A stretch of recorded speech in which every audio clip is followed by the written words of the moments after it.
Bab 4. Jadilah terpilih dan hiduplah dalam hal yang luar biasa. Harus kuakui, aku tidak pernah merasa nyaman dengan ayat Matius 22 ayat 14 yang berkata, banyak yang dipanggil tetapi sedikit saja yang dipilih.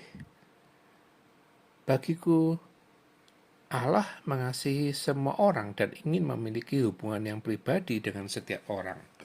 Lalu bagaimana mungkin tidak semua orang terpilih untuk perjumpaan itu? Pemikiran ini tidak masuk akal bagiku, sampai akhirnya aku melihat kebenaran itu dalam kenyataan. Suatu hari aku mengundang orang-orang istimewa untuk mengalami hal yang sama seperti yang kualami dengan kasih Tuhan, dengan ikut bersamaku dalam sebuah retret rohani. Untuk beberapa orang, sahabat-sahabat dekat, aku bahkan menawarkan diri untuk membayar biaya pendaftarannya.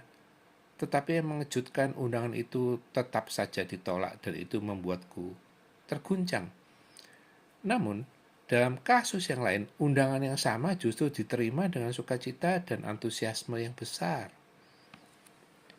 Tanggapan-tanggapan yang begitu berbeda ini membuatku merenungkan peranku sendiri dalam proses ini, dan harus kuakui, pada awalnya aku merasakan penolakan itu sebagai sesuatu yang pribadi.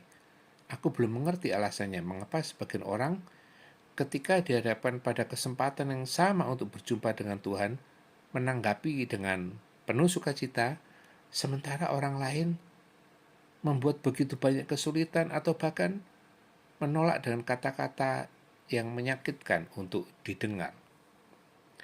Dalam proses mengundang dan menerima jawaban-jawaban negatif ini, aku sampai ikut merasakan apa yang dirasakan Tuhan, geram dengan reaksi-reaksi yang kudengar, seolah-olah mereka lah yang menolak aku sendiri. Sampai akhirnya aku memperoleh suatu pengertian tentang posisiku yang sebenarnya di dalam kerajaan surga. Pekerjaan mengundang orang ini bukan milikku. Ini adalah milik Tuhan. Tugasku adalah menjadi hamba yang aktif. Aku harus mengundang orang ke pesta, menyampaikan kabar baik, menciptakan kondisi untuk perjumpaan ini, mengundang ke perjamuan. Tetapi yang terutama aku harus mengasihi sesamaku dan menjadi penabur firman yang sejati. Namun perbedaannya hanya akan dibuat oleh karya Roh Kudus.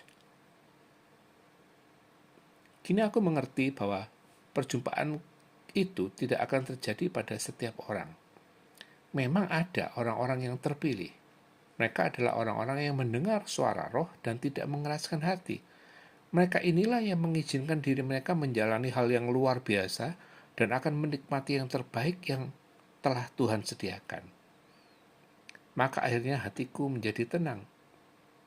Matius 22 ayat 14, banyak yang dipanggil, tetapi sedikit saja yang terpilih.